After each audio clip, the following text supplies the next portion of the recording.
Улс орон хүчнээс дээд шүүхэд гаргаж байгаа хүсэлтийг дээд шүүхээс хэрхэн яаж шийдвэрлэж байна вэ? Хамгийн сүүлд иргэний зориг ногоон ном нэгдлээ бүртгүүлэхээр дээд шүүхэд хандсан хэдий ч дээд шүүх өнөө хүртэл бүртгэхгүй байгаа нь ямар шалтгаантай вэ? Үнийг улс хурлын гишүүд болоод хуульчид хэрхэн яаж харж дүгнэж цэгнэж байна вэ? Улс хурлын гишүүн хуульч Тэмүүжингийн хувьд бол дээд шүүхээс улс төрийн өнгө аястай шийдвэрийг гаргаж байна хэмээн дүгнэж байна. Нөгөө талаасаа өмнөх үед Монгол Улсын ерөнхийлөгчөөр ажиллаж байсан хүний хувьд бол дээд шүүхэд нөлөөлөл үзүүлж байна. За түүний үзэл бодлоор дээд шүүхээс шийдвэр гаргаж байна гэсэн байр суурийг ил тод илэрхийллээ. Барууны улс орнууд бол шүүхийн авч хэлцэхгүй маргаан гэж байдаг.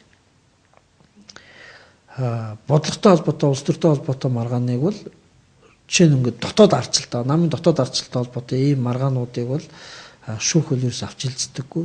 Тэр дүрмээр нь дахин дотоод ардчлалаар нь явуулахыг эрмэлздэг. Гэтэл манад бол одоо асуудал юу үүсэж гэнэ үү гэхлээр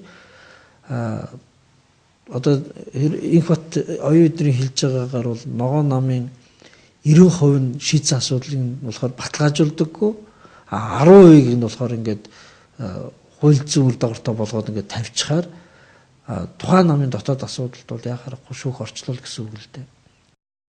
Шүүхийн ерхий зөвлөлийн 15 гишүүн хэний халаасны хүнбэ гэдэг тухайд анхаарч харах цаг болсон гэж иргэний хөдөлгөөнийхэн болоод гомдогсод эсвэл хэвлэлийнхэн барин тавин ярьж үчдэг. Тэгвэл шүүх засаглал хараат байдалд байна. Тодорхойлбол ерөнхийлөгч асан намрын инхээрийн лүндэнгээр тушаалыг гаргаж байна хэмээн улсын хурлын гишүүн Тэмүүжин өнөөдөр ил тод мэдгдлээ.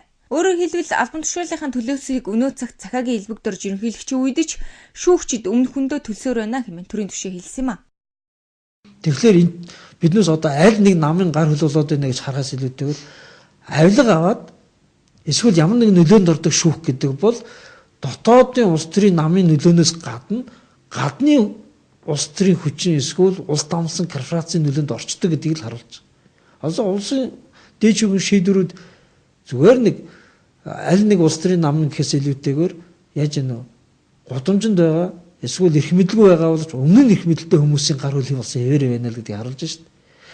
Шүүхийг ийм байдалд оруулсан хүн нь эрх мэдлээс буудсан ч гэсэн шүүгдэх нөлөө нь бугаагүй байна гэдгийг харуулж байгаа байхгүй. Тэгэхээр эн чинь өөрөө эцсийн дүндээ энэ шүүх бол Монголын компани, Монголын улс төрчид, Монголын улс төрийн намын нөлөөнд орохоосоо илүүтэйгээр ерөөсөө мөнгө хийн илүү ихийг төлж байна. Тэрний нөлөөнд орох магадлал өндөрсөж байна гэсэн үг.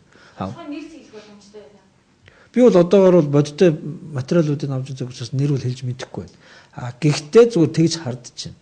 Тухайн шийдвэрийг гарсан шүүгчдийн томилгоо болон одоо байгаа нөхцөл байдлыг үзэхээр өмнөх ерөнхийлөгчийн гар хөлд ороод байгаа юм шиг харагдаж байна. Үүнээс үзэхэд дээд шүүх үндсэн хуулийн цэц 2 нь өөрөө иргэдийн эрх ашигт нийцсэн шийдвэрийг гаргаж чадахгүй байгаагийн том баталгаа болж байж болох юм а. Шүүгчд хараат байдалд байгаа нь авсан авилгынхаа эзэдийн сонирхолд харуулж алхаа зохиж байгаагаар илэрч байгааг төрийн түвшин инхүү илчилж байна. Гандулам сайн зайнаар шууд мэдээллээ.